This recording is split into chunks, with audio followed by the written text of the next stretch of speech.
السلام علیکم، حاضر خدمت ہے ڈیسائفر ود عبدالباسط کی ایک نئی ایپیسوڈ کے ساتھ. میں ہوں منتہا حسن. ناظرین، آج کے شو میں ہم بات کریں گے طارق فاطمی کے دورہ امریکہ کی. آخر اس وقت وہ وہاں کیا کرنے گئے ہیں؟ اس کے ساتھ ساتھ لاس اینجلس میں ہونے والے خالصتان پر ریفرینڈم کا تذکرہ کریں گے، اور شو کے آخری حصے میں US commission on international religious freedom کی سالانہ رپورٹ کا تذکرہ کریں گے، جس پر پاکستان اور بھارت دونوں نے ہی اپنا رد عمل دے دیا ہے. تو آغاز کریں گے آج کے پروگرام کا. ویلکم باسط صاحب. جی بہت شکریہ منتہا. بسم اللہ الرحمن الرحیم، اور ڈی سائفر دیکھنے والوں کو السلام علیکم. باسط صاحب، ایک جانب ہم نے دیکھا جو ولسن کی جانب سے بل پیش کر دیا گیا ہے ہاؤس آف ریپرزینٹیٹیوز میں، اور دوسری طرف ہمارے special assistant to prime minister Tariq Fatemi Sahib بھی واشنگٹن میں موجود ہیں. تو کیا ان دونوں ڈیولپمنٹس کا کوئی لنک ہے آپس میں؟ جی لنک براہ راست تو نہیں ہے، لیکن یہ ضرور ہے کہ طارق فاطمی صاحب وہاں پہ موجود ہیں. اس سے پہلے وہ نیو یارک میں تھے، وہاں پہ UN سیکیورٹی کونسل میں بھی ان کی ایک تقریر بھی تھی. کشمیر پہ بھی انہوں نے ذکر کیا. تو ایک اچھا موقع ہے، اور میں سمجھتا ہوں کہ بر وقت ہے یہ دورہ، اور یہ ہونا چاہیے تھا، کیونکہ پاکستان اور امریکہ کی جو نئی انتظامیہ ہے ان کے درمیان اس طرح کوئی تعلق قائم نہیں ہو رہا تھا. کوئی پہلا انیشیل جو کانٹیکٹ ہوتا ہے وہ نہیں ہو پا رہا تھا. یہ تو ہم توقع نہیں رکھ سکتے تھے کہ تلسی گیبرٹ جب بھارت آئی تھی وہ پاکستان بھی آ جاتی. جی لیکن ٹھیک ہے، ہم نے خود انیشیٹو لیا، اور یہ اچھا انیشیٹو ہے میرے خیال میں. یہ ایک لارجر پرسپیکٹیو میں سے دیکھتا ہوں. میں جو ولسن کا جو بل ہے اس تناظر میں نہیں دیکھ رہا. صحیح. گو کہ طارق فاطمی صاحب ہمارے سینئر کالیگ بھی رہے ہیں، تو ان کا وہاں ہونا جو ہے، آئی ہوپ کہ پاکستان امریکہ کے جو تعلقات ان کو آگے لے جانے مددگار ثابت ہوگا، کیونکہ ان کی ملاقاتیں سینیٹرز بھی سے بھی ہو رہی ہیں، کانگریس مین سے بھی ہو رہی ہیں، تو اور پھر تھنک ٹینکس میں بھی شاید وہ کچھ انٹریکٹ کر رہے ہیں. اور پاکستان کا جو ہے نیریٹو، پاکستان کیسے نیریٹو ہے کیا، مجھے وہ تو خیر نہیں پتہ. جو بھی ہمارا نیریٹو ہے اس میں بہت سی انکنسسٹنسیز بھی ہیں جو ہم پہلے بھی بات کرتے رہے ہیں. لیکن چلیے، پاکستان کے کانٹیکس میں ایک اچھا، میں سمجھتا ہوں کہ بر وقت دورہ ہے، اور ایک انیشیل کانٹیکٹ ہمارا ٹرمپ ایڈمنسٹریشن کے ساتھ ہو جائے گا. اس کے بعد ابھی ہم انتظار کر رہے ہیں، کیونکہ پال کپور جو ہیں وہ میک ڈونلڈ لو جو ہیں ان کو ریپلیس کریں گے. اس کے بعد سے صحیح چیزیں پاکستان اور ساؤتھ ایشیا کے حوالے سے، خاص طور پاکستان کے حوالے سے واضح ہوں گی. صحیح. کیونکہ جو بھارت کا ایک تعلق ہے امریکہ کے ساتھ وہ ایک ڈفرینٹ لیول کا ہے. اسی لیے ہم نے دیکھا کہ پریزیڈنٹ ٹرمپ نے مودی صاحب کو بلایا بھی، پھر تلسی گیبرٹ بھی گئیں. وہ جو ایک تعلق ہے وہ ڈفرینٹ نوعیت کا ہے. ہمارے تعلق کی وہ نوعیت نہیں ہے، ایک ٹرانزیکشنل ریلیشن شپ ہے. اس وجہ سے اس کو اسی تناظر میں دیکھنا چاہیے. لیکن پاکستان ایک اہم ملک ہے. ہمارا ایک تعلق تو اس لحاظ سے امریکہ کے ساتھ بنتا ہی ہے کہ بہت سے ایسے ایشوز ہیں جہاں ہم دونوں ممالک ایک دوسرے کا تعاون چاہیے ہوتا ہے، چاہے وہ کاؤنٹر ٹیررزم ہو خاص طور پر، کیونکہ ایون ٹرمپ بھی ہی از کنسرنڈ اباؤٹ جو IS ہے، اور خاص طور پہ یہاں خراسان پروونس کی جو IS ہے اس کے بارے میں شک و شبہات ہیں، ان کی ایکٹیویٹیز کے بارے میں. تو ٹیررزم کے معاملے میں پاکستان بھارت گو کہ یہاں بھی تھوڑا بہت پرابلمز ہیں ہمیں، کیونکہ کل ہم ڈسکس کریں گے افغانستان کو لے کر. لیکن ایک اچھا وزٹ ہے، اور اس پہ اب دیکھنا یہ ہے کہ اسے نکلتا کیا ہے، ہم چاہتے کیا ہیں واشنگٹن سے. کیا ہم واشنگٹن سے، کیونکہ ان کی جانب سے تقاضے تو بہت ہو سکتے ہیں. جی. کہ ہم تمام چیزیں وہ دے سکتے ہیں بھارت امریکہ کو. سب سے بڑا کنسرن تو ان کا پاکستان چائنا تعلقات پہ ہوگا، سی پیک پہ ہوگا، اور وہ چیزیں ہیں جن پہ پاکستان کوئی کمپرومائز نہیں کر سکتا. کیونکہ آفٹر آل ہم نے دیکھا ہے، اور ماضی نے اس بات کو ثابت بھی کیا ہے کہ جہاں پاکستان چین کے تعلقات کی جو نوعیت ہے وہ پاکستان امریکہ تعلقات کی نہیں ہو سکتی.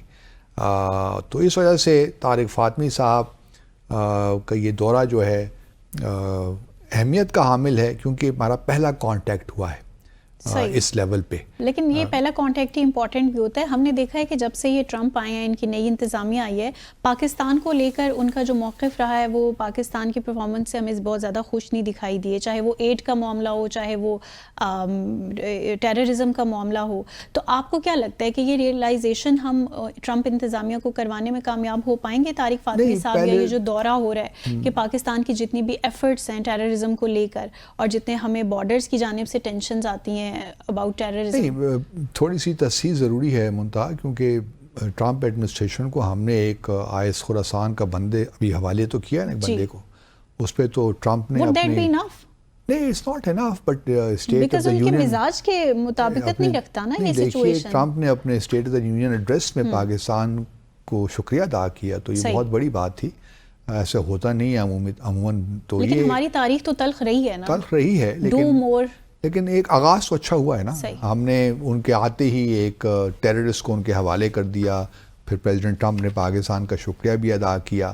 تو ابھی کوئی ایسے جو ہے پریزیڈنٹ ٹرمپ نے کوئی ایسا اقدام نہیں لیا جس سے یہ تاثر ملے کہ وہ پاکستان کے خلاف, کیونکہ ایک تو ہماری تجارت کوئی بہت زیادہ نہیں ہے, ٹیرف کا جو ایشو ہے وہ ادھر ہمارے یہاں اپلیکیبل نہیں ہے اس طرح. ابھی دیکھیے کل ہی گزشتہ روز واشنگٹن ڈی سی میں ایک افطار ڈنر دیا پریزیڈنٹ ٹرمپ نے, وہاں ہی پاکستان کا مینشن انہوں نے کیا, ہمارے سفیر بھی موجود تھے. تو آغاز تو اچھا ہے, لیکن سبسٹینس اس طرح تعلقات میں نہیں ہے جو کہ ہونا چاہیے. سبسٹینس کی جہاں تک بات کریں گے, میں پہلے بھی یہ کہتا رہا ہوں کہ ہمارے جو تعلقات کی نوعیت ہے اس کی بنیاد وہ ہارڈ ایشوز پہ ہے. ہم ہارڈ اسٹیٹ تو بنانے چلے نا پاکستان کو, لیکن ہارڈ اسٹیٹ کوئی اچھا کانسیپٹ نہیں ہے میرے خیال میں. اب مجھے نہیں معلوم کہ ہمارے آرمی چیف نے ہارڈ اسٹیٹ کی ڈیفینیشن کیا ان کے ذہن میں کیا ہے, لیکن جو انٹر اسٹیٹ تعلقات کی اصل جو بنیاد ہوتی ہے نا وہ سافٹ ایشوز پہ ہوتی ہے. ان دا سینس کہ آپ اکنامک تعلقات کیسے ہیں, انویسٹمنٹ کتنی ہے, ٹریڈ کتنی ہے. کیونکہ جب اس قسم کے تعلقات آپ کے بڑھتے ہیں تو آپ کی آٹومیٹک لابیز کریٹ ہو جاتی ہیں. مثال کے طور پر اگر پروکٹر اینڈ گیمبل جو ہے یا کوئی بھی اور امریکی ملٹی نیشنل پاکستان میں انویسٹ کرتی ہے, اس کے $1-2 بلین یہاں پہ لگے ہوئے ہیں, تو آبویسلی ان کو بڑا کنسرن رہے گا کہ پاکستان امریکہ کے تعلقات اچھے سے اچھے ہوں, تاکہ ان کی انویسٹمنٹ کہیں نہ ڈوب جائے. تو وہ ہمارے لیے آٹومیٹیکلی وہاں پہ لابنگ کریں گے. تو اس لیے سافٹ ایشوز پہ توجہ دینی چاہیے. لیکن اب کیا کیا جائے کہ ہم اس خطے میں موجود ہیں جہاں پہ ہارڈ ایشوز جو ہیں وہ سامنے آ جاتے ہیں. خاص طور پہ دہشت گردی کا ایشو وہ ہمارا بھی کنسرن ہے اور پاکستان امریکہ کا بھی کنسرن ہے. لیکن یہاں میں ایک دیکھ رہا ہوں کہ طارق فاطمی صاحب ایک تھنک ٹینک میں گئے, وہاں انہوں نے افغانستان کے بارے میں اپنے خدشات کا اظہار کیا. میرے خیال میں اس کے بارے میں ہمیں تھوڑا سا, اور میں پہلے بھی سجیشن دیتا رہا ہوں کہ تھوڑا ری وزٹ کرنا چاہیے کہ ہم کس حد تک افغانستان کی حکومت کو یا کابل کو اپنے نشانے پہ رکھیں, خاص طور پہ پبلک ڈومین میں. اندرون خانہ ابھی ہمارے اسپیشل ریپرزینٹیٹیو بھی افغانستان گئے ہوئے تھے, وہ بالکل ٹھیک تھا. اس میں طارق فاطمی صاحب کا دورہ بھی ٹھیک ہے, لیکن سوال یہی پیدا ہوتا ہے کہ ہمارا نیریٹو ہے کیا, ہم کہنا کیا چاہتے ہیں. ٹھیک ہے, ہم نے یہ بھی کہا ہوا کہ ہم تجارت چاہتے ہیں, ہم امریکہ سے انویسٹمنٹ چاہتے ہیں, اور ہم تعلقات میں گرم جوشی چاہتے ہیں, ہمارا زبردست ڈائسپورا ہے. لیکن دوسری جانب جو ولسن صاحب, یہ بھی یاد رہے کہ انہوں نے ایک بل بھی پیش کر دیا ہے, اور یہ بل جو ہے یہ گلوبل میگنٹس کی ایک ایکٹ ہے 2016 کا, اس کے تحت یہ کیا ہے انہوں نے. اور اس میں یہ ہوتا ہے کہ جو بھی اگر یہ بل تو پہلے ہمیں دیکھنا ہے کہ منظور ہوتا ہے کہ نہیں ہوتا, لیکن جو ولسن صاحب نے آبویسلی جو پاکستانی وہاں کمیونٹی ہے ان کا رجحان شاید زیادہ پی ٹی آئی کی جانب ہے, تو ان کے پریشر میں یا ان کو پلیز کرنے کے لیے یہ بل لے آئے ہیں. اور اس میں یہی ہے کہ پاکستان ہے کچھ آفیشلز کے خلاف سینکشنز لگائی جائیں, ان کے ایسٹس فریز کیے جائیں اگر ان کے امریکہ میں کوئی ایسٹس ہیں, اور ان پہ ٹریول بین لگایا جائے. تو یہ دو ایسی چیزیں ہیں, اور لوگ یہی کہہ رہے ہیں کہ اس میں جنرل عاصم, ہماری جو آرمی چیف ہیں, ان کا بھی نام آ سکتا ہے, کیونکہ جو قائد تحریک انصاف ہے ان کو قید میں رکھا ہوا ہے, اور ہیومن رائٹس کے ایشوز ہیں. اب آبویسلی طارق فاطمی صاحب, مجھے نہیں معلوم کہ جو ولسن کے ساتھ ان کی ملاقات طے ہے کہ نہیں, اور شاید نہ ہو, لیکن یہ بل بذات خود اگر یہ پاس ہو بھی جاتا ہے تو یہ اس کا بل کو ایکٹ بننا مشکل لگتا ہے مجھے اوور آل، اور پھر ضروری نہیں ہے کہ جو ٹرمپ انتظامیہ ہے وہ ان بل پہ عمل بھی کرے. تو اس میں بہت ifs اینڈ بٹس ہیں، لیکن یہ جو ولسن صاحب نے بہرحال ایک کارروائی کی ہے. اب ہمارے سفارت خانے کے لیے بڑا ضروری ہے کہ وہ اس کو تھواٹ کرائیں کس طریقے سے. اور دوسری طرف میں بھی دیکھ رہا ہوں کہ بھارتی سفارت خانہ جو واشنگٹن میں وہ بھرپور طریقے سے کانگریس کے اندر لابنگ کر رہا ہے کہ یہ بل پاس ہو جائے، اور وہاں پہ ان کی ایک کافی انکریس تو ہے امریکی کانگریس میں بھارت کے سفارت خانے کی. شاید ہماری اس طرح وہ انکریس نہیں ہے، لیکن دیکھتے ہیں. ابھی یہ وزٹ ہوگا، اس میں ملاقاتیں بھی ہیں، اس طرح میں نے پہلے کہا تھنک ٹینکس بھی ہیں، تو کافی کچھ ہے ابھی اس میں دیکھنے کو. اور جب وزٹ ختم ہوگا تو پھر اس پہ ہم دوبارہ اپنی رائے دیں گے. لیکن جو ولسن کا جہاں تک معاملہ ہے بل کا، وہ مجھے نہیں لگتا کہ کامیاب ہوگا.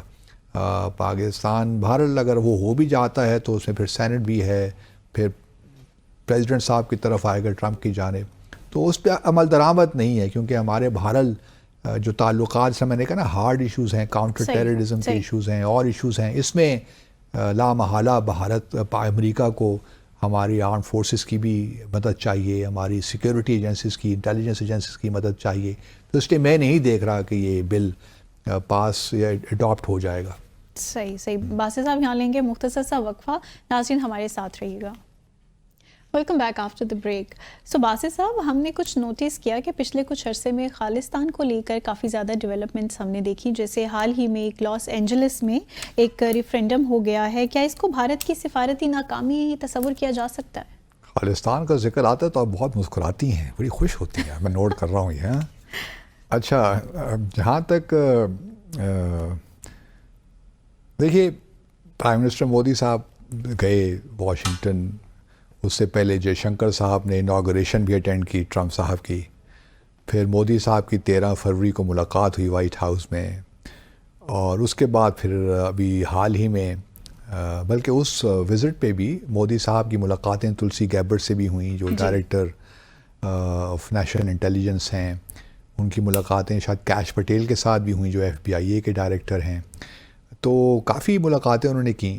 پھر تلسی گیبرٹ آئیں، بھارت آئیں، انہوں نے رئیسینہ جو ڈائلاگ ہے وہ اٹینڈ کیا. اور پھر پرائم منسٹر مودی سے ملاقاتیں بھی ہوئیں، بلکہ اجیت دوول سے بھی ملاقات ان کی ہوئی، جے شنکر سے یہاں بھارت میں ملاقات بالکل.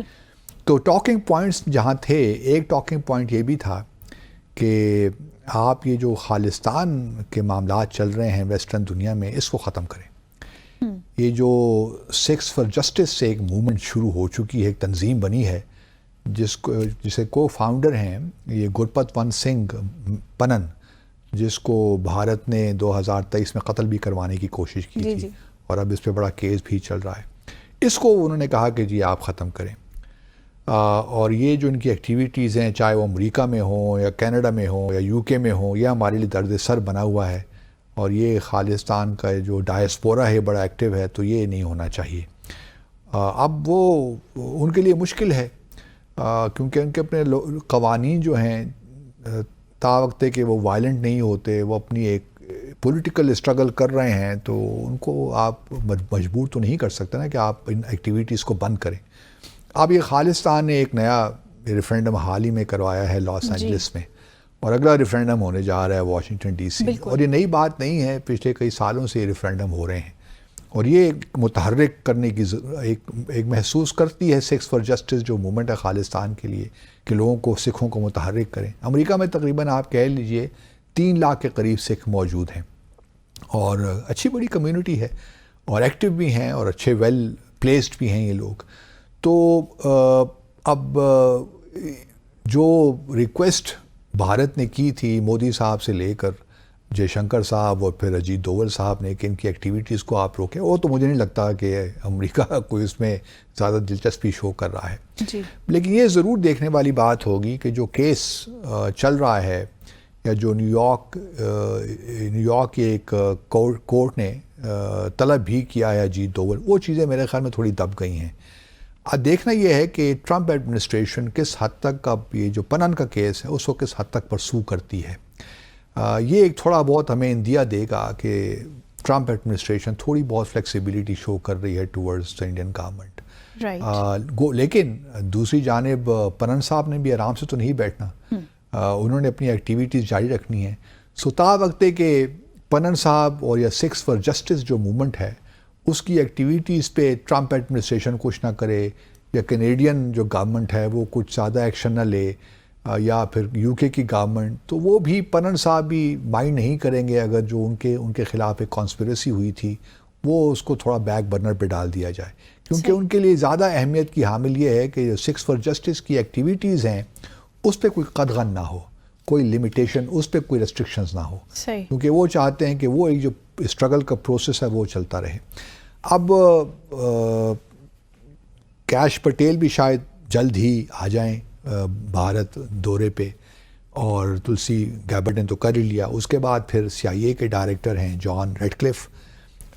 میرا اپنا خیال یہ ہے کہ جو طارق فاطمی صاحب کا ہم ذکر کر رہے ہیں special assistant to prime minister, ان کو بھی چاہیے کہ یہ ملاقات کچھ اپنے ان لوگوں سے بھی ہونی چاہیے. کچھ انویٹیشنز بھی دیں گے, انویٹیشن تو آنے کی ہونی چاہیے. اور یہ تو خیر تو طارق فاطمی صاحب نے تو نہیں, لیکن ہمارا دوسرا ایک جو ISI وغیرہ کا اور ہمارا آرم فورسز کا جو پینٹاگون کے ساتھ کانٹیکٹ ہے, وہاں ہمارے DA بھی تو ہیں نا, ڈیفینس اٹیچے, تو انہوں نے آلریڈی جہاں تک میری معلومات ہیں ان کو بلا تو لیا ہے, خاص طور پہ CIA کے ڈائریکٹر کو, مسٹر ریڈ کلف کو, کہ آپ پاکستان کا دورہ کریں. کوئی وجہ نہیں ہے کہ تلسی گیبرڈ اور کیش پٹیل بھی پاکستان نہ آئیں, کیونکہ ٹھیک ہے وہ ہندو ہیں تو سو واٹ, ہیں تو اس وقت امریکی نیشنل, اور انہوں نے وہی جو ٹرمپ ایڈمنسٹریشن کی پالیسی ہے اسی کو ہی پرسو کرنا ہے نا. آگے بڑی کھلبلی مچنی تو ہے, لیکن تلسی گیبرڈ ابھی انڈیا ہو کے آئی ہیں, تو ہمارے تو کوئی ایسے بائسز نہیں ہیں اس قسم کے. گئی ہیں تو ٹھیک ہے, وہ انہوں نے امریکی ایڈمنسٹریشن کو, امریکا کو ریپرزینٹ کیا ہے, لیکن اس کا ہرگز مطلب یہ نہیں دیا جا سکتا کہ وہ بالکل پرو انڈیا ہیں یا اینٹی پاکستان ہیں. یہ جو لینس ہوتا ہے نا, جس طریقے سے ہم چیزوں کو دیکھتے ہیں, یہ اس کو بھی ہمیں چھوڑ دینا چاہیے. تلسی گیبرڈ اب ایک امپورٹنٹ آفیشل ہیں, ایک ان کے پاس امپورٹنٹ پورٹ فولیو ہے, اور کوئی وجہ نہیں ہے کہ پاکستان کے دورے پہ وہ نہ آئیں. اور ہم نے جہاں تک میری معلومات ہیں کچھ ہم نے اس بابت کام بھی شروع کر دیا ہے, لیکن میرا خیال ہے کہ پہلا جو اگر وزٹ ہوگا بھی تو وہ اگر ہوگا تو وہ جو کپور پٹیل ہیں, پال کپور, جب وہ اپوائنٹ ہو جائیں گے, آ جائیں گے اپنا as assistant secretary for central Asia and South Asia, اس کے بعد پھر یہ ایکٹیویٹیز تھوڑا جنریٹ ہوں گی پاکستان اور امریکہ کے درمیان. اور پہلا اگر وزٹ ہمارے ہاں سے ہوتا ہے, نہیں ہوتا آئی ڈو ناٹ نو, لیکن ممکن ہے کہ CIA کے جو ڈائریکٹر ہیں وہ پہلے پاکستان تشریف لائیں. تو کیونکہ جو ہمارے تعلقات کی نوعیت ہے, جو ایشوز ہیں اس میں وہ زیادہ امپورٹنس لے رہے ہیں. So what would be the opportunities for Pakistan in this context? دیکھیے پاکستان کے تو اپرچونیٹیز ہیں ان دا سینس کہ ہماری دیکھیے اس وقت جو ہماری جو پریورٹی ہے وہ ہماری اکانومی ہے, ہم نے اس کو ٹھیک کرنا ہے, جو کہ دہشت گردی ہمارے لیے ایک بہت بڑا ایشو ہے. سیکیورٹی اور اکانومی سائڈ بائی سائڈ نہیں چل رہے, چلیں گے بالکل چلیں گے. اور ابھی جو اینٹی ٹیررزم ایک اینول اسسمنٹ رپورٹ بھی آئی ہے, اس میں بھی اگر آپ دیکھیے تو ہمارے لیے خوش آئند بات ہے کہ اس میں انہوں نے TTP کا بھی ذکر کر رکھا ہے, جو ہمارے لیے درد سر بنا ہوا ہے. تو TTP کا اس میں موجود ہونا یہ شو کرتا ہے, امریکہ کی رپورٹ ہے اور یہ تلسی گیبرڈ کی آفس سے ہی نکلتی ہے. تو اس سے ہمارے لیے ہے کہ ادھر کم از کم ہماری کنورجنس ہے, یا ہمارا جو بیانیہ ہے TTP کے خلاف وہ امریکہ میں اس پہ لوگ کنونس ہو رہے ہیں کہ TTP پاکستان کے لیے ایک خطرہ ہے, اور اس کو جو سیف ہیونس افغانستان میں ملی ہوئی ہیں وہ نہیں ملنی چاہیے. تو اس کانٹیکس میں اگر آپ دیکھیے تو CIA کے, اور پھر جیسا میں نے پہلے بھی عرض کیا کہ ISS جو ہے اسلامک اسٹیٹ, وہ ایک خطرہ خاص طور پہ ہے امریکہ کو اس سے, اور وہ یہاں پہ کافی متحرک بھی ہے افغانستان میں. ادھر ہمارے انٹرسٹ کنورج ہوتے ہیں, تو کوئی مجھے لگتا ہے کہ ہمارے لیے کوآپریشن کی بہت گنجائش موجود ہے. لیکن ساتھ ساتھ میں یہ بھی امید رکھتا ہوں کہ جہاں ہم ان ہارڈ ایشوز پہ کوآپریٹ کریں گے یا کوآپریشن ہمارا ہوگا, وہاں سافٹ ایشوز پہ بھی یا سافٹ جو ایریاز ہیں اس میں بھی ہم آگے بڑھیں گے. صرف IMF سے $1 بلین لینا کافی نہیں ہے. ٹریڈ اور انویسٹمنٹ بہت ضروری ہے, لیکن انویسٹمنٹ اس وقت تک نہیں آئے گی جب تک آپ کے حالات ٹھیک نہیں ہوں گے. بالکل, both these are interlinked, inextricably interlinked, ان کو آپ الگ کر ہی نہیں سکتے. اس وجہ سے سارے ایشوز جو ہیں ان کو ہم اگر ساتھ لے کر چلیں اور صحیح طریقے سسٹینڈ طریقے سے آگے چلیں. اب دیکھیں طارق فاطمی صاحب کا وزٹ بھی ہو گیا, اس کے بعد اس کو چھوڑ نہیں دینا. جو اگر کوئی مومنٹم آگے بڑھا ہے یا جنریٹ ہوا ہے تو پھر اس کو آگے لے کر بھی جانا ہے. سو فالو اپ وزٹس ہونی چاہیے یا اسی وزٹ کا فالو اپ لینا چاہیے؟ فالو اپ ہونا چاہیے نا. پھر ہمارے سفارت خانے کا کام ہے واشنگٹن میں کہ وہ فالو اپ کس طرح کرتا ہے اس پہ. جن لوگوں سے تعلقات ہمارے ہوئے ہیں, کچھ پہلا انٹریکشن ہوا ہے, پھر اس پہ کس طرح بلڈ ہم کرتے ہیں. لیکن جہاں تک تلسی گیبرڈ اور کیش پٹیل وغیرہ کے پاکستان آنے کی بات ہے, میرا خیال میں بھارت تو پوری کوشش کرے گا کہ یہ لوگ پاکستان وزٹ نہ کریں. لیکن جہاں تک ہمارے ایشوز کی بات ہے اس میں یہ جو انٹریکشن ہے, یہ جو وزٹس ہیں, یہ بڑے امپورٹنٹ ہو جائیں گے. اور ٹرمپ صاحب کا چونکہ مزاج ابھی معلوم نہیں ہے, ٹیرفس کا بھی دیکھیے ابھی تک معاملہ بھارت کے ساتھ چل رہا ہے, اس میں ابھی کلیئرٹی نہیں ہے. گو کہ 2 اپریل سے کوئی ٹیرفس لگ بھی جائیں گی, لیکن بھارت پوری کوشش کر رہا ہے. انہوں نے بھی کوئی ٹیرفس جو کم کر دیے ہیں امریکی امپورٹس پہ, پری ایمپٹ کیا ہے انہوں نے. لیکن ابھی بھی امریکہ کا یہی کہنا ہے کہ بھارت کے بہت زیادہ جو ہے نان ٹیرف بیریئرز بھی ہیں اور ٹیرفس بھی ہیں, تو بھارت کو مزید کم کرنے چاہیے. اب میرا اپنا خیال یہ ہے کہ کیونکہ تجارت کو بہت زیادہ نہیں ہے بھارت اور امریکہ کی ایز کمپیئر ٹو چین یا میکسیکو یا کینیڈا, تو تھوڑا سا صرف نظر تو امریکہ کر سکتا ہے بھارت کو. لیکن ڈپینڈ کرتا ہے کہ بھارت اور کون سے ایسے ایشوز ہیں جس میں امریکہ کو بھارت کی سپورٹ چاہیے. بھارت بھی اس وقت اسمارٹلی کھیل رہا ہے, وہ رشیا کے ساتھ اپنے تعلقات رکھے ہوئے تاکہ اس کی اسپیس کم نہ ہو. یہ بھی دیکھیے سننے میں آ رہا ہے کہ شاید یہ سارے گلوبل نیا جو ورلڈ آرڈر ایک کریٹ ہو رہا ہے یا ہونے جا رہا ہے, اس میں برکس کو شاید بہت نقصان پہنچے.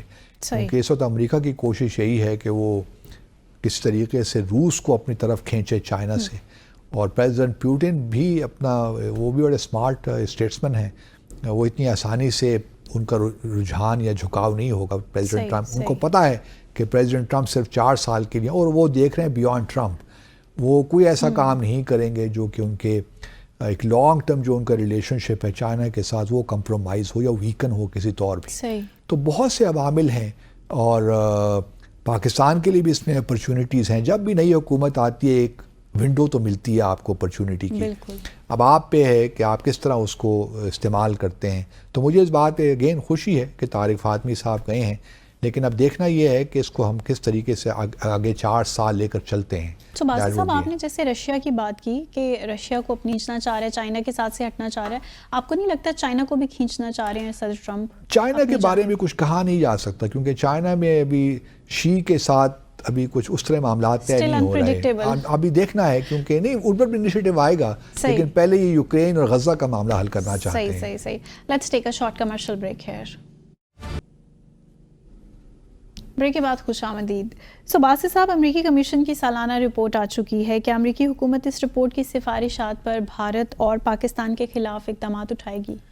جی ہاں, یہ ایک کافی ضخیم رپورٹ ہے, United States Commission on International Religious Freedom. 1998 سے یہ رپورٹ آ رہی ہے, اور اس میں دنیا بھر میں جو ممالک ہیں دیکھا جاتا ہے کہ وہاں ریلیجس فریڈم کتنی ہے, اور خاص طور پہ مائنورٹیز جو ہیں مختلف ممالک میں کتنی آزادی ہے ان کو اپنی جو بھی مذہب ان کا ہے اس پہ پریکٹس کرنے کا, مذہبی آزادی. تو اس میں وہ ہر سال جو ہے, اور یہ اسٹیٹ ڈپارٹمنٹ کی رپورٹ نہیں ہے, یہ الگ ہے, کمیشن بنا ہے اور یہ انڈیپینڈنٹ ہے, لیکن یہ صرف سفارشات ہی پیش کر سکتا ہے. یہ اسٹیٹ ڈپارٹمنٹ کو جاتی ہیں, پریزیڈنٹ کو جاتی ہیں. اچھا, اس میں وہ ہر سال یہ کرتے ہیں کہ کچھ کنٹریز کو وہ نکال لیتے ہیں, کنٹریز آف پرٹیکولر کنسرن, جہاں پہ کافی صورتحال خراب ہوتی ہے ہیومن ریلیجس فریڈم کی. تو وہ ان کو ہائی لائٹ کر دیتے ہیں کہ ان کے بارے میں تو جی ان کو آپ ڈکلیئر کر دیں, ڈیزگنیٹ کر دیں کنٹریز آف پرٹیکولر کنسرن, کہ یہ خاص طور پہ جو ممالک ہیں یہ پرابلمیٹک ہیں. اس بار بھی انہوں نے تقریباً 19 ممالک کو یہ ریکمنڈیشن دی ایگزیکٹو کو کہ آپ ان 19 کنٹریز کو countries of particular concern declare کر دیں، کیونکہ یہاں حالات اچھے نہیں ہیں، اور اس میں بہت سے ممالک شامل ہیں. مثال کے طور پر افغانستان ہے، برما ہے جن کو اب ہم میانمار کہتے ہیں لیکن یو ایس ابھی تک اس کو برما ہی کہتا ہے، چائنا، کیوبا، ایریٹریا، انڈیا ہمارا دوست ملک، Iran, Nicaragua, Nigeria, North Korea, Pakistan, Saudi Arabia, Tajikistan, Turkmenistan اور پھر ویتنام. اس میں رشیا شامل نہیں ہے انٹرسٹنگلی. اچھا، اب بھارت کو بھی جب، کیونکہ بھارت تو یہ چرچا کرتا ہے نا کہ ہم تو دنیا کی سب سے زبردست ڈیموکریسی ہیں، ہمارے ہاں بالکل بڑی ریلیجس مائنورٹیز اور بہت رائٹس ہیں، بڑے رائٹس ہیں، ان کو کوئی پرابلم نہیں ہے. تو ایک بھارت کا نیریٹو ہے، ہر اسٹیٹ پازیٹیو نیریٹو بلڈ کرنے کی کوشش تو کرتی ہے، لیکن وہ زیادہ عرصہ چلتا نہیں ہے اگر وہ زمینی حقائق کچھ اور بولتے ہوں. تو بھارت کا بھی یہی معاملہ ہے. تو بھارت نے بڑے اس کے ساتھ بڑی شدید برہمی کا اظہار کیا اس نے کہ جی. اور اچھا، ایک اس سے پہلے کہ بھارت کے ریئیکشن پہ آؤں، اس میں ایک تو کیٹیگری ہو گئی نا کنٹریز آف پرٹیکولر کنسرن، پھر دوسری ایک کیٹیگری بھی اس میں ہوتی ہے countries for special watch list. وہ ایک الگ کیٹیگری، اس میں ذرا کم مسائل ہیں ہوتے ہیں جو ان کے بقول. اور پھر ایک اینٹیٹیز فار کنسرن ہوتی ہیں کہ کوئی اینٹیٹیز ہیں جن کو آپ خاص طور پہ ملک کے اندر کچھ اینٹیٹیز بھی ہو سکتی ہیں نا. تو بھارت نے اس سے بڑا شدید رد عمل دیا. انہوں نے کہا کہ جی یہ تو بھارت میں تو زبردست جمہوریت ہے اور بڑی کامیاب ہے، ہمارے ہاں مائنورٹیز بڑی سیکیور ہیں، سیف ہیں، اور اگر دیکھا جائے تو ان کا کہنا یہ ہے کہ جو کمیشن اٹ سیلف ہے یہ اینٹی فار کنسرن ہونا چاہیے جو یہ یونائیٹڈ نیشنز کمیشن ہے فار انٹرنیشنل ریلیجیس فریڈم، کیونکہ یہ غلط نیریٹو، فالس نیریٹو کو پروموٹ کرتا ہے. اور اچھا، ایک انٹرسٹنگ بات یہ بھی ہے کہ ہم مان لیتے ہیں کہ چلیے بھارت کی بات کچھ دیر کے لیے مان لیتے ہیں کہ آپ ٹھیک فرما رہے ہیں جی جو آپ کہہ رہے ہیں، پھر آپ کو اتنا خوف کیوں آتا ہے؟ آپ اس کمیشن کے ریپرزینٹیٹیوز کو بھارت کا دورہ کیوں نہیں کرنے دیتے؟ 2016 میں لاسٹ ٹائم اس کمیشن کو وزٹ کرنے کی اجازت دی گئی. اس کے بعد سے یہ جب بھی وہ ریکویسٹ ڈالتے ہیں بھارت کو تو بھارت انکار کر دیتا ہے کہ یو ناٹ ویلکم. تو یہ تو پھر کیا چھپانا چاہتے ہیں؟ چھپانا یہی چاہتے ہیں. اور یہ ری ایکشن ہی خود ہی سیلف ایکسپلینیٹری ہے. ایک طرف دیکھیں نا، آپ یہ کہتے ہیں کہ بھارت میں ریلیجس فریڈم ہے، کل ہی آپ نے سری نگر کی جامع مسجد، کیونکہ وہ بھارت کا حصہ نہیں ہے لیکن بھارت اس وقت تو آپ ہی کا آکوپیشن میں ہے نا، تو آپ نے سری نگر میں جامع مسجد کو اس دن بند کر دیا جب لیلۃ القدر کا موقع تھا، جب پوری دنیا، ہمارے اسلامی دنیا، مسلمان جاتے ہیں مساجد میں، اعتکاف بھی کرتے ہیں، اعتکاف کے لیے آپ نے کوئی نہیں چھوڑا وہاں پہ، اور مسجد میں لیلۃ القدر کی جو تراویحیں ہوتی ہیں وہ آپ نے پڑھنے نہیں دیں. تو کیا آپ ریلیجس فریڈم آپ کے ہاں رہ گئی؟ پھر دوسری بات یہ ہے کہ ایک اور بڑا سنگین مسئلہ اس وقت بھارت میں چل رہا ہے، وہ وقف بورڈ کے حوالے سے ہے. جتنا بھی مسلمانوں کی پراپرٹیز ہیں، چاہے وہ مساجد ہوں، درگاہیں ہوں، خانقاہیں ہوں، ان پہ بھارت کی حکومت اپنا کنٹرول لینا چاہتی ہے. اس وقت وہ جو مسلمانوں کا وقف بورڈز ہیں نا مختلف، اور ایک سینٹرل ہے، تو یہ پراپرٹیز ان کی ملکیت ہے. اب بھارت ان ساری جو پراپرٹیز کو، اور یہ زبردست پراپرٹیز ہیں، اور یہ پرانے زمانوں میں مسلمانوں کو یہ چیریٹی کے طور پہ دے دی گئی تھیں کہ ادھر آپ مساجد بنائیے، درگاہیں بنائیے، تو اس زمانے سے ہیں، صدیوں سے ان کے پاس ہیں. اب یہ جو حکومت ہے یہ پورا ایک وقف بورڈ بل لے کر آ رہی ہے، امینڈمنٹ لے کر آ رہی ہے اپنے قانون میں، تاکہ جتنی بھی یہ پراپرٹیز ہیں مسلمانوں سے لے کر گورنمنٹ کے کنٹرول میں آ جائیں. تو اس سے بھی آپ اندازہ لگا سکتی ہیں. ان اقدامات کے بعد بھی بھارت کو اعتراض ہے، اعتراض ہے کہ یہ رپورٹ آپ نے کیوں پیش کی ہے، آپ نے کیوں یہ غلط کنکلوژنز ڈرا کیے ہیں بھارت کی سو کال ڈیموکریسی سے متعلق. تو اور پھر یہ جو وقف بورڈ کا خاص طور پہ جو معاملہ ہے، اس پہ مسلمان بہت پریشان ہیں، کیونکہ سارا کنٹرول حکومت کے پاس آ جائے گا. تو مساجد کا تو پہلے ہی برا، چاہے سنبھل مسجد، جامع مسجد ہو یا ایون نیو دہلی کی جامع مسجد، اس کو ہی پرابلمس کافی ہیں. تو سوال یہی پیدا ہوتا ہے کہ جس ریلیجس فریڈم، اور اس سے چونکہ پاکستان کا نام بھی ہے، اور ایک انٹرسٹنگ بات یہ ہے کہ اس رپورٹ میں جو ایک صاحب ہیں نا، ہم نے پہلے بھی ایک ذکر کیا تھا، وکاس یادو، جو کہ پنن کے کیس میں انوالو تھے، گرپت ونت سنگھ پنن، را کو ہی بلکہ انہوں نے ڈیزگنیٹ کیا اس رپورٹ میں. یہ بڑی انٹرسٹنگ بات ہے کہ ان کی انٹیلیجنس ایجنسی کو بھی وہ کہہ رہے ہیں کہ اس کو بھی یہ جو اینٹی ہے کیس آف کنسرن، کیونکہ یہ بھی انوالوڈ ہے مسلمانوں کے اور کرسچنس کے ساتھ جو کچھ کر رہے ہیں. صرف مسلمانوں کی بات تو نہیں ہے. اب منی پور میں دیکھیے جو وہاں کوکیز کے ساتھ ہو رہا ہے تو کرسچنس کے ساتھ بھی ہو رہا ہے. وہاں پہ ہزاروں سینکڑوں کے تعداد میں انہوں نے گرجا گھر گرا دیے. تو کیسی آزادی ہے، کیسی ریلیجس فریڈم ہے جو آپ تقاضا کر رہے ہیں. پاکستان کے بارے میں بھی انہوں نے اس رپورٹ میں، ان کا نام بھی چونکہ ہے country of particular concern, request یہی کی ہے کہ اس کو بھی ڈیزگنیٹ. ہمارے جو ایشوز انہوں نے ہائی لائٹ کیے ہیں وہ بنیادی طور پہ بلیسفیمی کے ایشوز ہیں. اور بلیسفیمی کے ایشوز میں بار بار یہی کہتا رہا ہوں کہ بلیسفیمی کا issue it self is not really an issue, کیونکہ اس میں جو ہے حکومت تو کبھی بھی کمپلیسٹ نہیں ہوئی کسی بھی ایسے واقعے میں جہاں پہ مائنورٹیز انوالوڈ ہوں. اگر ہندوؤں کو کوئی ایشوز ہیں وہ بھی لوکل لیول پہ ہیں. اگر لیٹ سے فورسڈ کنورژن بھی ہوتی ہے، اکا دکا اگر واقعات ہے بھی، تو اس میں حکومت انوالو نہیں ہے. حکومت تو ڈسکریج کرتی ہے، بلکہ حکومت فوری طور پہ ایکشن بھی آپ پہ آ جاتی ہے. وہ الگ بات ہے کہ وہ ایکشن کتنا افیکٹو ہوتا ہے نہیں ہوتا، وہ ایک الگ بحث ہے. ہمارے جو امپلیمنٹیشن کا پروسیس ہے جو وہ ایک پرابلم ہے ہمارے ہاں، اس میں ڈیفینیٹلی لوپ ہولز ہیں. لیکن اور بلیسمی کا بھی جہاں تک تعلق ہے، اس میں بھی حکومت جب بھی خدا نخواستہ کوئی ایسی بات ہوتی ہے کسی کرسچن یا ہندو یا جو بھی کوئی مائنورٹی سے ہو، اگر وہ کوئی ایسی بات ہو جاتی ہے تو حکومت اگر سمجھتی ہے کہ غلط ہو رہا ہے تو فوری طور پہ ایکشن میں آتی ہے. حکومتی سرپرستی حاصل نہیں ہے ایسے لوگوں کو. لیکن بھارت میں معاملہ ذرا مختلف ہے. بھارت میں تو یہ سارے ایجنسیز انوالوڈ ہیں. کم از کم پاکستان اس رپورٹ نے پاکستان کی ایجنسیز کو تو انوالو نہیں کیا گیا. تو اس وجہ سے یہ جو ہے بھارت کو تھوڑے سے ہوش کے ناخن لینے چاہیے. اور جس طرح ہم نے پہلے بھی ریکویسٹ کی، ایک بات کی تھی کہ جی بھارت آہستہ آہستہ اپنے آپ کو سیکولرزم سے ہٹا کر ایک میجورٹیرین ہندو میجورٹیرین اسٹیٹ بنا رہا ہے. تو اس کا انیویٹیبل ہے کہ اس سے مائنورٹیز میں خوف پیدا ہو، چاہے وہ مسلمان ہوں. مسلمانوں کی تو چلیے بہت زیادہ ہیں، 200 ملین کے قریب ہیں. وہ اپنے آپ کو اگر آرگنائز کر لیں تو وہ اس کا سامنا بھی کر سکتے ہیں، لیکن ہیں تو مائنورٹی میں نا. جی بالکل. اسی طرح کرسچن مائنورٹی کو ویسے ہی پریشانی لاحق ہے. پھر سکھ بہت پریشان ہے اس سارے معاملے سے. اسی لیے آپ دیکھتے ہیں نا خالصتان وغیرہ کے ایشوز کو، کہ میں سمجھتا ہوں کہ خالصتان کا جہاں تک معاملہ ہے اس کا بھارت میں جو سکھ ہیں وہ شاید اس طرح چیزوں کو نہیں دیکھ رہے جس طرح ڈائسپورا دیکھ رہا ہے. جو باہر سکھ رہتا ہے وہ اور چیزیں کسی اور طریقے سے دیکھ رہا ہے. لیکن خالصتان جو پنجاب کے اندر یا ایون نیو دہلی میں بھی جو سکھ رہتا ہے وہ شاید خالصتان کے اتنے حق میں نہیں ہے، اس طرح نہیں اس کو پذیرائی مل رہی. گو کہ اکا دکا واقعات ابھی بھی ہو جاتے ہیں. بلکہ پنجاب کے پچھلے الیکشن میں جو لوک سبھا کے ہوئے، پنجاب میں ایک ہر پال پر ایک مجھے نام بھول گیا ان صاحب کا، وہ الیکٹ ہو کے آئے جو کہ بڑے پرو خالصتان ہیں. تو وہ اس قسم کے ہرپال سنگھ شاید نام ہے ان کا، تو ہیں اکا دکا لوگ، لیکن اس طرح خالصتان کو اس طرح پذیرائی نہیں ملتی.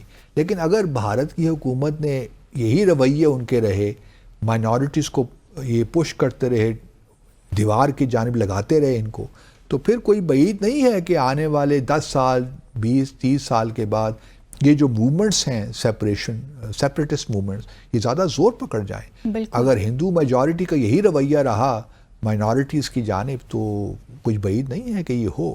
تو اس وجہ سے بھارت کو تھوڑا سا کیئرفلی لینا چاہیے، رادر دین اس کو وسرلی ریئیکٹ کرنے آل دا ٹائم کہ یہ غلط ہے، بھارت بہت بڑی جمہوریت ہے، یہ ہے وہ ہے. یہ باتیں اب لوگ تھک گئے ہیں سن کے. جو حقیقی جو زمینی حقائق ہیں وہ کچھ اور بتاتے ہیں. بالکل. تو اس وجہ سے پاکستان کو بھی میں سمجھتا ہوں کہ اگر اس رپورٹ میں ہے تو اس کو ایک لحاظ سے تعمیری تنقید کے طور پہ لینا چاہیے. اور جو بھی ہمارے ہاں کچھ لوپ ہولز ہیں، ایڈمنسٹریٹو پروسیجرل ایشوز ہیں، ان کو ہمیں ٹھیک کرنا چاہیے.